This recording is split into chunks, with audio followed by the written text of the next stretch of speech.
오늘 히브리서 11장 오늘 시작됩니다. 1절부터 7절까지 말씀인데요. 히브리서를 차근차근 묵상하다 보면 이제 점차 점증적으로 이 믿음을 향해 한 발짝씩 다가가는 것들을 보게 됩니다. 히브리서 첫 장과 11장을 보면 이게 한 책에 있는 내용인가? 라고 할 때도 있어요. 그렇지만 어느 정도 우리가 계속 차근차근 밟아 나가다 보니 자연스럽게 믿음이라는 영역으로 우리를 이 말씀이 이끌고 왔습니다. 그리고 그 모본이 되시는 예수님을 생각하게 만들고 12장엔 그것의 실체를 아주 정확하게 우리에게 보여주죠.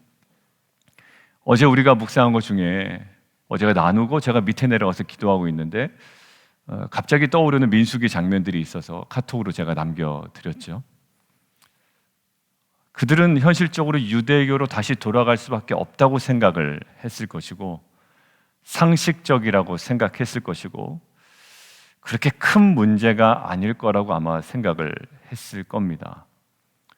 근데 그들이 어찌 보면 가볍게 여기는 그러한 판단과 결정에 대하여 굉장한 과장된 표현이 나왔다라고 이야기를 했죠.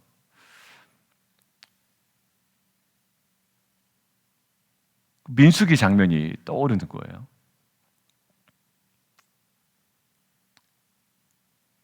그냥 가나안에 안 들어가겠다라는 겁니다. 그리고 그냥 애굽으로 가겠다라는 거예요. 그럼 그게 오버랩이 되는 거예요. 가나안은 자기네들이 가고 싶어서 간 게 아닙니다. 하나님께서 인류의 구속사를 위하여 주신 여정이에요. 어제 우리 여성 집회 때 이야기 나눈 것처럼 어제 구속사에 어떻게 보면 흐름을 초반에 쭉 잡아갔잖아요. 그들의 선택이 아니었습니다. 하나님의 온전한 구속사를 성취해 나가는 중요한 부르심이었거든요. 근데 약간 좀 속되게 표현하면 괜찮아, 나는 거기 안 가도 돼, 약간 이런 느낌이었어요. 근데 이거를 뭐라고 얘기하냐면 하나님을 멸시했다라고 이야기하는 거예요. 어떤 느낌이었냐면 하나님께서 제게 주신 말씀 있죠? 그 정도까지는 제가 싫습니다. 약간 누가 오버랩이 또 됐냐면 아브라함이었어요. 이스마엘이나 잘 되기를 원합니다. 정신 못 차리는 사람이죠. 하나님 분명 너를 통하여 씨를 주겠다고 얘기했는데 그건 어떠한 여유도 아니고 관용도 아닙니다. 그건 뭘까? 하나님을 멸시하는 거고 아브라함도 믿음 없다고 이야기를 했잖아요. 하나님께서 우리에게 주신 건 너 조금 더 잘 되라라고 주신 게 아니라는 걸 분명히 깨닫게 됐어요. 그러니까 교회 좀 커질 수 있는데 넌 뭐하고 있냐 이 정도가 아니라 이 교회의 운명은 뭐와 연관되어 있다? 하나님의 구속사와 연관되어 있다. 우리 집사님의 비즈니스와 또 우리 성도님들의 일상의 삶과 모든 것들은 뭐예요? 하나님의 구속사와 있다는 걸 못 느끼면 약간 어떤 느낌이냐? 철부지처럼 얘기하는 거예요. 이제 만약에 저로 예를 들면 괜찮습니다. 이 정도면 괜찮습니다. 뭐다? 멸시하는 거다. 그러니까 나의 아주 간단하고 편리하고 내 만족에서만 머무르는 그런 결정 속에 하나님을 멸시하는 과장된 표현이 뭐였다? 실체였다라는 거예요. 오늘 믿음과 연관이 돼서 말씀드리는 겁니다. 믿음이 없기 때문에 그러는 거예요. 오늘 볼까요? 그러면 이 어제 이야기했던 그 과장된 표현 속에 있는 실체, 결국 하나님을 멸시했다라고 이야기하잖아요. 그러면서 오늘 무엇을 얘기합니까? 믿음에 대해서 이야기를 합니다. 자, 오늘 본문 함께 보시죠. 3절 믿음으로 라고 되어 있죠. 4절 믿음으로 라고 되어 있습니다. 5절도 믿음으로 라고 되어 있죠. 7절 믿음으로 라고 되어 있습니다. 11장은 계속 우리에게 믿음으로라는 주제를 가지고 끌고 갑니다. 그러나 여러분들 하나 우리가 정리하고 넘어갈 것은 믿음은 수단이나 방법은 아니라는 거예요. 거기에 지나는 것은 아니에요. 거기에 그치진 않습니다. 오늘 본문에 우리가 무엇을 볼 수 있냐면 믿음으로 그들이 현실의 어려움을 타개하고 모든 현실적 보상을 누렸다라고 되어 있지 않아요. 오히려 아벨은 믿음으로 드린 제사 때문에 어떻게 됐나요? 죽었습니다. 그럼 믿음으로 죽냐? 그럴까봐 에녹을 얘기합니다. 그는 오히려 죽지 않았습니다. 그러면 그는 현실에서 좀 더 귀한 것들을 얻어냈구나, 믿음으로. 근데 현실적인 이야기는 아무것도 없습니다. 뭐 하나 받았나요? 하나님을 기쁘시게 하는 자라 하는 증거를 받았을 뿐이에요. 성경은 창세기에서도 에녹이 잘 먹고 잘 살았다라고 이야기하지 않습니다. 무엇을 강조하나요? 동행했다라고 이야기합니다. 결국 창세기와 히브리서를 접목해서 이해하면 에녹은 믿음으로 뭐 했다는 겁니까? 동행했고 그 동행하는 삶을 하나님께서 굉장히 기뻐하셨다라는 거예요. 믿음이 세속적인 어떤 성공을 위한 수단으로 지금 우리에게 제시되지 않고 있다는 것을 우리는 꼭 명심하고 묵상해야 됩니다. 그렇지 않으면 히브리서 본문을 가지고 믿음으로 내가 한번 성공해 보겠다, 여기에 머무르게 되죠. 어제 여성 집회 때 무엇을 얘기했죠? 하나님은 하나님의 뜻 가운데 사는 그 영광스러운 삶을 우리에게 주셨다고 얘기했어요. 하나님 어떤 것도 부족함이 없어요. 삼위일체에 대해서 한 번은 언급을 해야 되겠습니다라고 이야기하셨죠, 어제 사모님께서. 전혀 부족함이 없으신 분이에요. 부족해서 창조하신 게 아니라 온전함을 인간에게 나눠주시게 주신 겁니다. 영광스러운 창조였다고요. 부족해서 겨우 창조해서 내가 너희들이 있으니까 살지라는 세상적인 부모의 넋두리가 아니라 그 삼위일체 하나님의 온전함을 인간에게 주시기 위함이었다.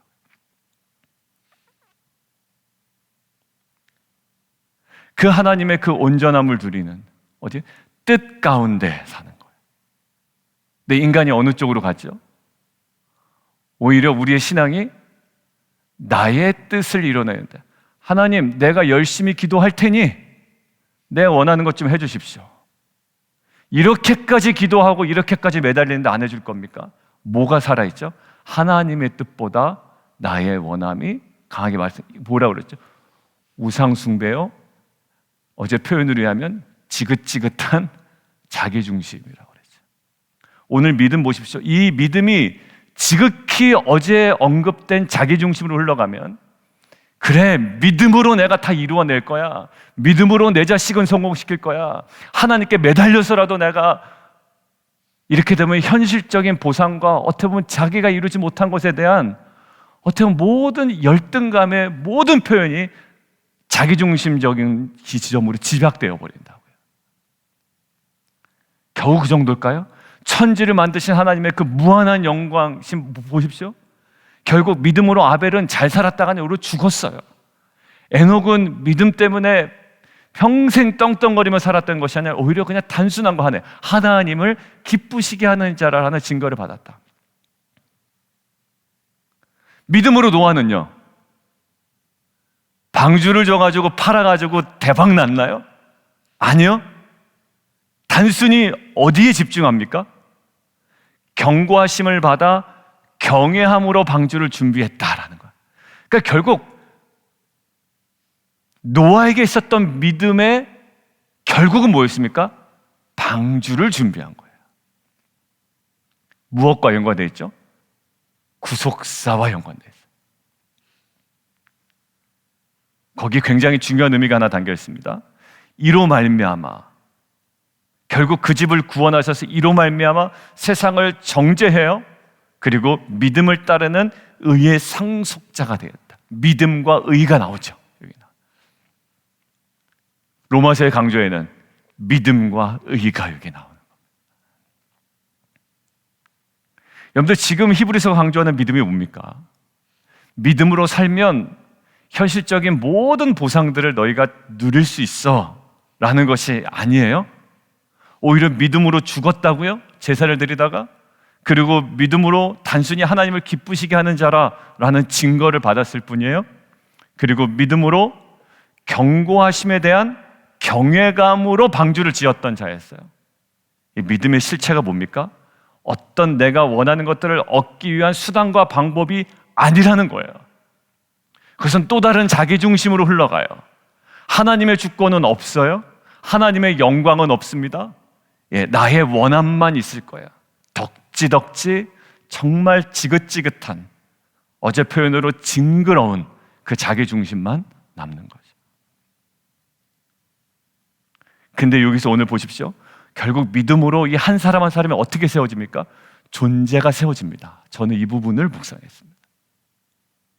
여러분들, 아벨은 어떻습니까? 믿음으로 제사를 드렸기 때문에가 아니라요, 온전한 존재로 제사를 드렸기 때문에 오히려 가인의 제사보다 아벨의 제사를 더 원하셨습니다. 가인은 어땠나요? 존재가 완전히 무너져 내렸거든요.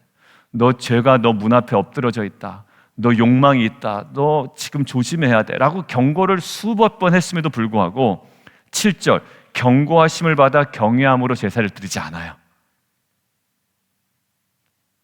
결국 오늘 히브리서와 창세기 본문을 연결하면 가인에게는 전혀 믿음이 없이 드린 예배였어요.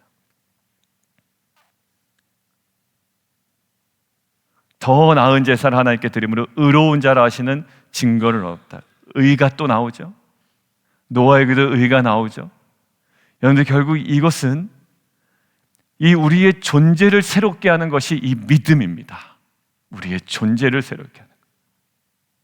내가 이것을 받아 누리겠다라는 나의 소유가 아니라 소유냐 존재냐라는 제목이 있잖아요. 여러분, 나의 존재를 새롭게 하는 믿음이에요. 그러나서 보니까 에녹이 어떤 믿음이었나요? 하나님을 기쁘시게 하는 자가 되는 믿음이었어요. 무엇을 얻고 누리는 것에 대한 믿음이 아니라 어떤 존재로 세워졌냐면 이 에녹은 그 믿음으로 세워진 존재라는 거예요. 여러분들, 우리가 받아 누리면 좋겠지만 받아 누릴 수 있는 것도 나의 존재가 받쳐줘야 이것이 복된 누림이 됩니다. 아니면 재앙이 됩니다. 경제관념이 없는 사람에게 수백만 달러는 오히려 그의 인생을 파괴하는 요인이 될 거라고요.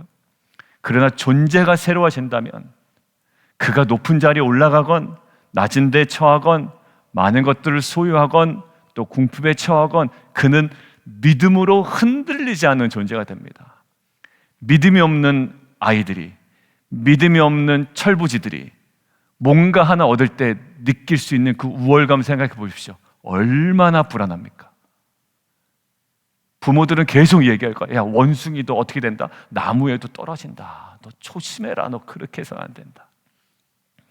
여러분들, 오늘 믿음은요, 오늘 제목 보십시오. 모든 것들을 소유하는 믿음, 이것도 아니죠. 뭡니까? 나를 정말로 그 성도다움, 믿음의 사람들로 존재하게 하는 그 믿음. 여러분들, 이 믿음에 중요한 출발이 있습니다. 1절 한번 보겠습니다. 1절이요. 시작. 믿음은 바라는 것들의 실상이요 보이지 않는 것들의 증거다. 바라는 것들의 실상, 실체, 본질이라는 말이죠.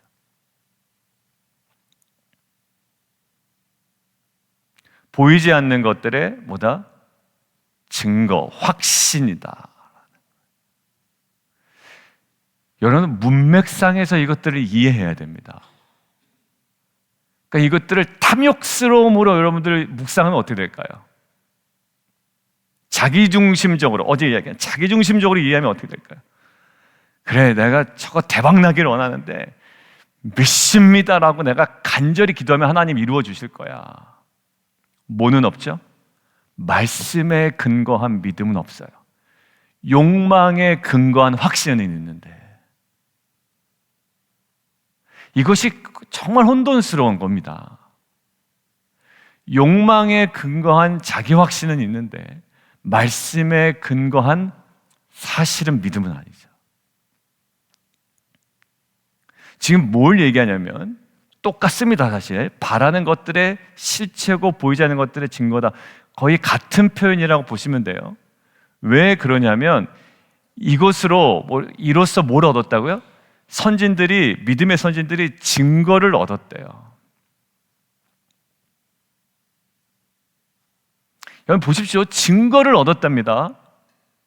소유를 얻었다라는 게 아니에요. 여러분들 보십시오. 증거를 얻었대요. 근데 증거라는 말이 하나 딱 나오잖아요. 어디에요? 5절에 명확하게 나오지 않습니까? 증거를 받았다는 거야. 누가? 에녹이. 어떤 증거? 하나님을 기쁘시게 하는 증거. 여러분들 이 믿음이 지금 어디를 지향하고 있는지 계속 보이시죠? 그럼 더 많은 소유를 해서 기도하지 맙니까? 그거는 우리가 복음서에 나오고 성경에 있는 권면대로 기도하는 거지. 지금은 그 얘기하고자 하는 것이 아님을 제가 강조하는 것뿐입니다. 저는 이제 내려가서도 또 저희 자녀를 위해서 기도해야 돼요. 하나님, 저 자녀 불쌍히 여겨 주옵소서. 불안한 모습 여전히 기도해야 되는 거예요. 그런데 지금 얘기하는 이 믿음은 증거를 얻는 믿음입니다. 증거를 얻는 믿음. 소유를 얻는 믿음도 있어요. 근데 지금 오늘은 증거를 얻는 믿음에 대해서 이야기합니다. 자, 그리고 똑같은 단어는 아니지만 이렇게 얘기하죠. 4절, 증언하심이라. 결국 무슨 말일까요? 증거를 받았다는 거예요. 누구도? 아벨도.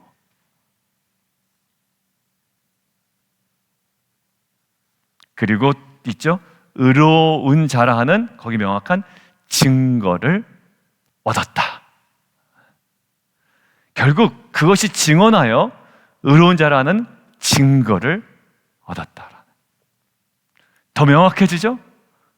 아벨도 믿음으로 증거를 얻었던 자고 에녹도 증거를 받은 자입니다. 여러분들, 그럼 오늘 우리는 이 믿음으로 무엇을 받아야 될까요? 대박 났으면 좋겠다. 그렇죠? 여러분들, 제가 이렇게 극단적으로 표현하는 이유가 있어요. 그거 세속적이니까 그런 짓 하지 마십시오가 아니라 더 본질적인 것에 집중해 보십시다라는 거예요.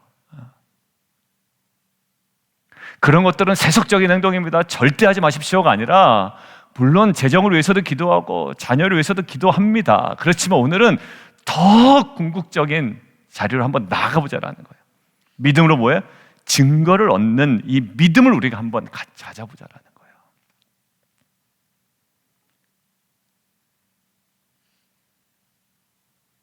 사실 7절 노아도요, 그런 증거를 얻은 자입니다. 보이지 않는 일에 경고하심을 받았지만 경외함으로, 믿음으로 방주를 지은 그 믿음이에요. 그 이유는 나오지 않아요. 뭐 구원받았다라는 결과가 있지만 결국 그 자체가 믿음이라는 거예요. 뭐가? 그 현실 속에, 많은 비아냥 속에 오직 경외함으로 방주를 지을 수 있는 믿음. 그러니까 지금 저와 여러분에게 성경이 얘기하고 있는 것은 믿음으로 뭐 얼마나 네가 소유를 했냐, 더 대박 났냐가 아니라 이걸 얘기하는, 너 믿음으로 무엇을 감당하고 있냐라고 이야기하는, 어떤 존재로서 지금 믿음으로 감당해내고 있냐. 저에게 좀 묵상이 되는 건 뭐냐면, 믿음으로 하나님, 이 교회가 내가 기도하오니 주님, 이 어떤 결과적인 의미가 아니라 하나님 저에게 말씀하신 거예요. 너 믿음으로 무엇을 감당하고 있냐. 그 경고함, 경외함으로 노아는 방주를 지었어. 그리고 동행함으로 에녹은 하나님을 기쁘시게 하는 증거를 얻었어. 믿음으로 너는 어떤 증거를 얻고 어떤 너의 삶을 통해서 증언이 이루어지고 있냐라는 거예요. 간증이죠. 그러니까 간증. 나의 믿음이 무엇을 간증하고 있느냐라는 거죠. 조 목사의 믿음이 무엇을 간증하고 있느냐. 여러분들, 저와 여러분에게 하나님께서 오늘 믿음으로 도전하신 지점이 어디였는지를 명확히 우리가 알았습니다. 이것들을 단순히 세속적으로만 이용하지 않기를 원하는 마음이 저의 마음이 아니라 저를 향한 하나님의 마음이고 또 여러분들을 향한 하나님의 마음입니다. 여러분들, 제일 기분 나쁜 지점이 어디입니까? 우리 청년들, 이제 여러분들의 자존감이 세워주는 요소들이 무엇입니까? 라고 할 때 여러분들의 민낯이 드러난다고 그랬잖아요. 자, 여러분들이 지금 제일 기분 나쁘고 속상한 일이 무엇이었습니까? 돈 문제 아니었습니까? 명예에 대한 문제 아니었습니까? 나를 깔보는 것들에 대한 막 분노 아니었습니까? 예, 맞아요. 그러니까 내가 내 자존감이 높아질 때와 내가 속상할 때 그것의 강력한 요소가 무엇인지 알면 내가 거기에 굉장히 민감해 있다라는 거죠. 근데 예수님은 초월했죠. 오늘도 보면 이 사람들은 죽었고 죽지 않았고 그 모든 것들을 초월했죠. 어디에 갑니까? 하나님 앞에서의 존재로 증거를 받는데 집중했다라는 거예요. 여러분들, 그것 때문에 막 열불나고 막 이러잖아요. 근데 그게 통과해야 되는 또 다른 십자가고 그게 바로 믿음이라는 겁니다.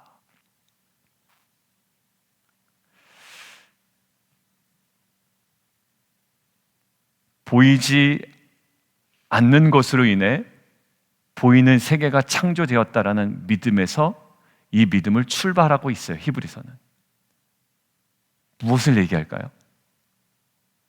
지금 믿음을 얘기하면서 창조를 얘기하고 있다고요. 지금 얘기합니다. 너희들도 알잖아. 우리가 안 하니? 라고 되어 있죠. 이 사람들도 아는 겁니다. 근데 뭐 어떻게 알아요? 믿음으로 안다라는 거. 가장 첫 출발을 창조로 이야기하고 있죠. 보이는 모든 세계가 보이지 않는 말씀으로 창조되었어요. 이걸 어떻게 알죠? 믿음으로 이해합니다. 여러분들, 믿음으로 얻는 게 뭐가 있습니까? 뭘 소유합니까? 아니에요. 믿음으로 알아가잖아요, 우리가. 그거 어디 뭐 봐서 우리가 압니까? 어디 뭐 특별한 물리적인 증거가 있습니까? 믿음으로 지금 다다른 결과가 뭐죠? 그 창조를 아는 거예요. 그 영광스러운 우리가 다시 한번 붙잡는 거죠. 그런 존재가 우리가 되는 겁니다. 여러분들, 결국 믿음으로 저와 여러분은 어떻게 됐습니까? 구원받았습니다. 할렐루야예요, 정말. 놀라운 사건이죠. 여러분들, 이러한 믿음으로 우리를 초대하시는 히브리서 11장의 이 첫 관문을 우리가 잘 소중하게 오픈했으면 좋겠어요. 여러분들, 이거를 들으면서도 불편하실 거예요. 왜냐하면 몇몇 분들은 불편하실 수 있습니다. 나를 속물 취급하냐? 아니요, 그렇지 않아요. 절대 그렇지 않습니다. 왜 이렇게 그런 식으로만 들으세요? 전혀 그렇지 않습니다. 더 영광스러운 지점으로 하나님께서 우리를 초대한 걸로 안 느껴지세요? 조금 나를 뜨끔하게 하지만 더 영광스러운 지점으로 부르신다는 느낌은 안 드세요?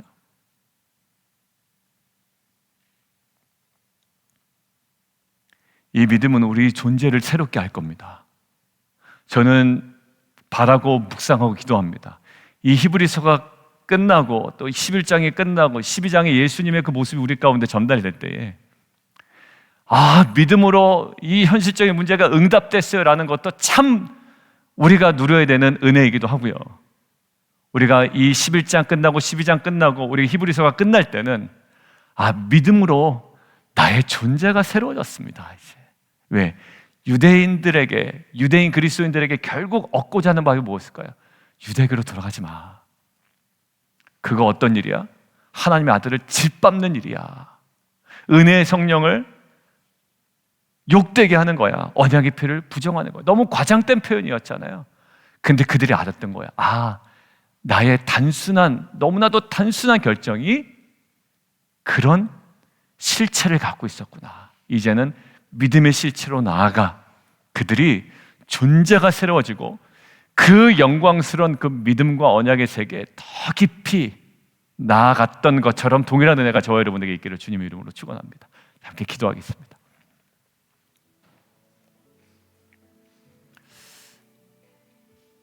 선진들이 얻은 게 증거라고 그랬죠. 증거. 우리는 믿음으로 많은 것들을 소유했으면 좋겠는데 증거를 얻었어요. 그러고 보니까 많은 분들을 보면 그들의 믿음이 무엇을 증거합니까? 그가 어떠한 존재인지를 증거하고 있어요.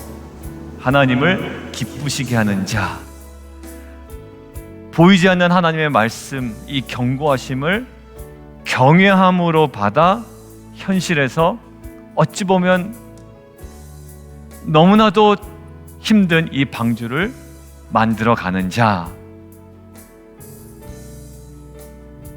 그리고 의로운 자라 하는 증거를 받았죠. 어떤 존재냐라는 부분들이 많이 강조되고 있습니다. 우리가 믿음으로 우리가 함께 좀 같이 기도하기를 원하는데, 이 시간 믿음으로 하나님 믿습니다, 우리에게 주시옵소서가 아니라 지금 뭡니까? 믿음으로 나의 존재가 변화되는 거예요. 왜? 믿음은 그것이 가능하게 한다라는 거예요. 뭘 믿어요? 하나님 살아계신 것과 그를 뭐하는 자에게? 찾는 자에게 상 주시는 이심을 믿는 믿음 때문에 나의 존재가 변한다라는 거죠. 그런 확신으로, 그러한 기대로, 그러한 지점을 우리가 딱 목표를 삼아 오늘 함께 기도하며 나가도록 하겠습니다. 정말 끈질기게 변화되지 아니하는, 정말 자기중심성이 무너지고 믿음으로 우리의 존재가 변화되는 귀한 은혜 있게 하여 주옵소서. 우리 함께 주님 이름 한번 부르고 함께 기도합니다.